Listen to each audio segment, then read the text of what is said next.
네, 안녕하세요. 저는 현재 몸은 한국에, 기기는 외국에 계시나요? 라는 주제로 발표를 하게 될 GDG 4기 멤버 이시영입니다. 이 제목을 보고 바로 VPN이라는 걸 떠올리시는 분들도 꽤 계실 것 같고, 아니더라도 VPN 우회라는 걸 한 번쯤은 다들 들어보셨을 거라고 생각하는데요. 이 VPN을 보통은 다들 IP를 우회하기 위한 수단으로 정도만 생각하실 수 있는데 그런 것이 아니라는 걸 오늘 조금 더 알고 가면 좋을 것 같습니다. 정확하게 VPN은 Virtual Private Network라는 의미로 네트워크망을 암호화해서 사설망에 연결된 것처럼 안전하게 인터넷을 접근할 수 있게 해주는 보안 서비스입니다.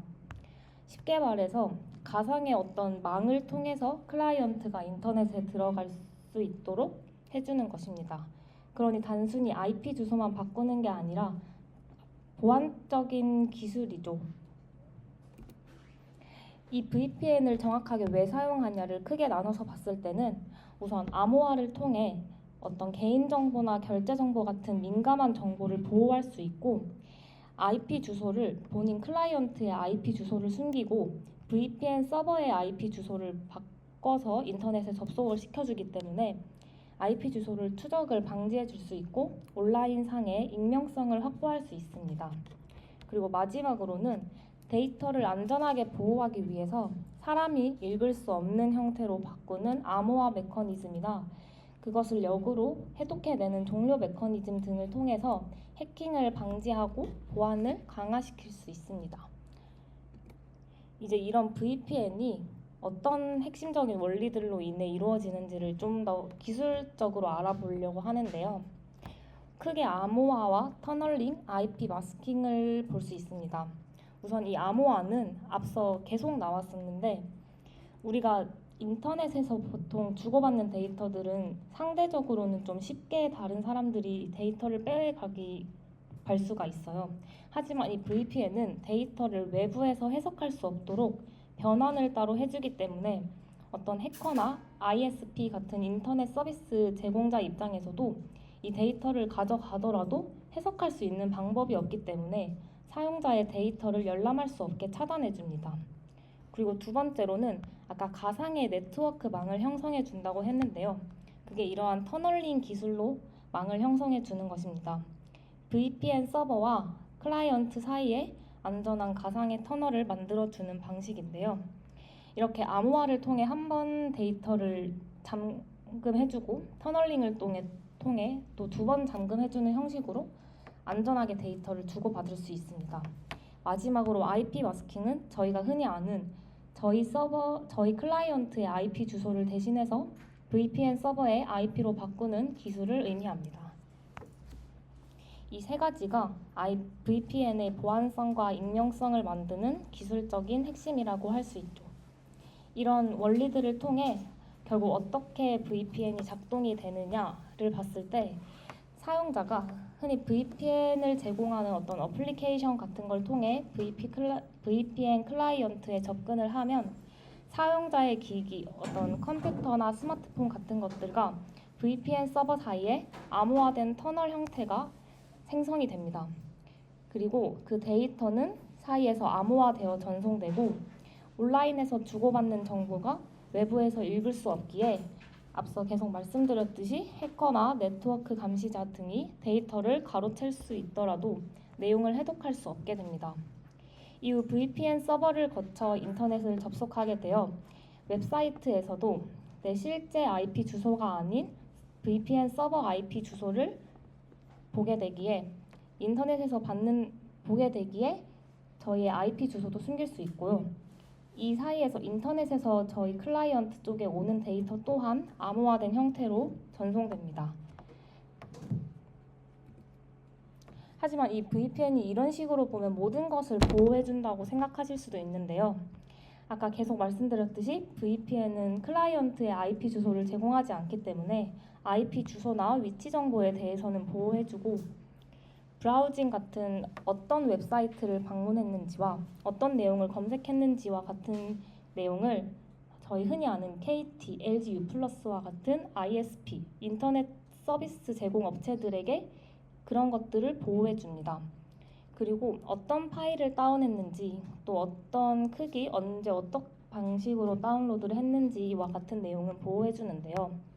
이 외에 웹사이트에 제공한 정보나 이 정보는 직접 저희가 예를 들어 어떤 게시글에 좋아요 같은 걸 눌렀다거나 그런 것들에 대해서는 서버에 그대로 저장을 해주는 방식이고요.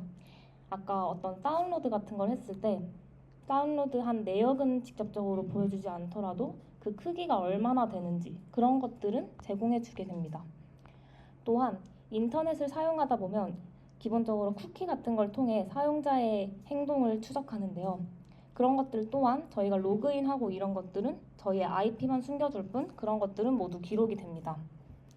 그리고 아까 해커의 중간에서 데이터를 탈취하는 것들은 보호해 줄 수 있다고 말씀을 드렸는데요. 그런 것 외에 바이러스나 악성 코드와 같은 것들에 대해서는 보호해 주지 못하고 있습니다.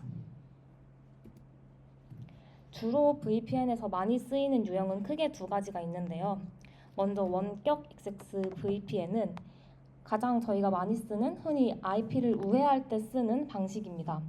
단말기와 사설망, 저희가 특정 VPN에 접근해서 하는 그런 방식으로 하는 건데요.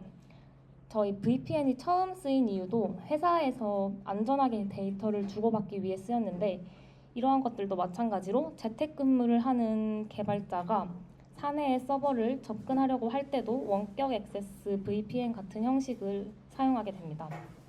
사이트 투 사이트 VPN이라는 건 서로 다른 두 네트워크 간의 보안 통신을 말하는데요. 어떤 기업 내에서 본사와 지사 또는 기업과 그 기업이 협력하는 회사와 서로의 네트워크를 연결해서 통신할 때 이런 방식을 사용합니다. 간단히 정리하면 원격 액세스 VPN은 개별 사용자와 네트워크를 연결시켜 주는 것이고 사이트 투 사이트 VPN은 네트워크 간의 연결을 시켜주는 방식입니다. 이렇듯 기술적인 걸 솔직히 저희가 사용할 때 제대로 하나하나 따져보진 않을 것 같은데 저희가 실제 VPN 어플리케이션을 사용할 때 어떤 VPN을 사용해야 안전할지를 조금 알아보고자 하는데요. 실제로 로그를 남기지 않는가가 우선 중요합니다. VPN을 사용하는 게 보통 자기의 정보를 보호하기 위해 사용하기 때문에 로그를 남기지 않는 것이 중요한데요. 흔히 VPN을 사용하면 개인정보를 유출시키는 것이다 라는 말이 있을 정도로 VPN 업체들은 이 정보를 아예 나라에 제공하는 경우도 많다고 합니다. 그래서 로그를 남기지 않는다고 말은 하지만 실제로 그러지 않는 경우가 많은데요. 이런 것들을 확인하기 위해서는 이 서버에 대해서 외부의 감사를 받는가를 한 번 더 확인하면 로그를 남기지 않는다는 걸 증명해낼 수 있습니다. 특정 보안 기업으로부터 이 감사를 통해서 증명받았다는 것을 알려주는 업체들이 몇몇 있는데요. 이런 것들을 확인하면 실제로 본인 회사에서는 로그를 남기지 않는다는 걸 증명해주는 역할입니다. 또한 그 VPN 회사가 어느 나라에 있을지도 중요한데요. 그 나라의 법이 사용자 정보 보호의 범위를 지정해주기 때문입니다. 이 스위스나 아이슬란드, 파나마 같은 국가에서는 프라이버시 보호에 매우 강력한 법을 가지고 있어서 정부에서 정보 제공을 요청하더라도 업체 측에서 그것을 막을 수 있습니다. 그래서 이러한 국가에서 제공하고 있는 VPN을 사용하는 것이 좋고요. 좀 더 기술적인 것을 봤을 때 흔히 하드디스크는 전원이 꺼져도 계속 그 내용이 휘발되지 않고 남아있지만 램을 전용으로 해서 서버를 사용하는 업체들은 말 그대로 전원이 꺼지면 사용자의 기록이 남지 않아서 특정 어떤 사고가 일어나거나 어떤 해킹이 일어나더라도 전원을 오프하면 사용자의 기록이 남기 때문에 좀 더 안전하게 사용할 수 있습니다. 다양한 방법으로 대충 알아봤지만 저희가 기술적으로 VPN을 당장 사용할 일은 딱히 없을 것 같지만 언젠간 개발자로 일을 하다 보면 이런 것들을 사용해야 될 일이 있을 것 같아서 보안에 대한 감각을 조금 키우는 겸 알아가면 좋을 것 같아서 짧게 준비해 봤습니다. 이상입니다. 감사합니다.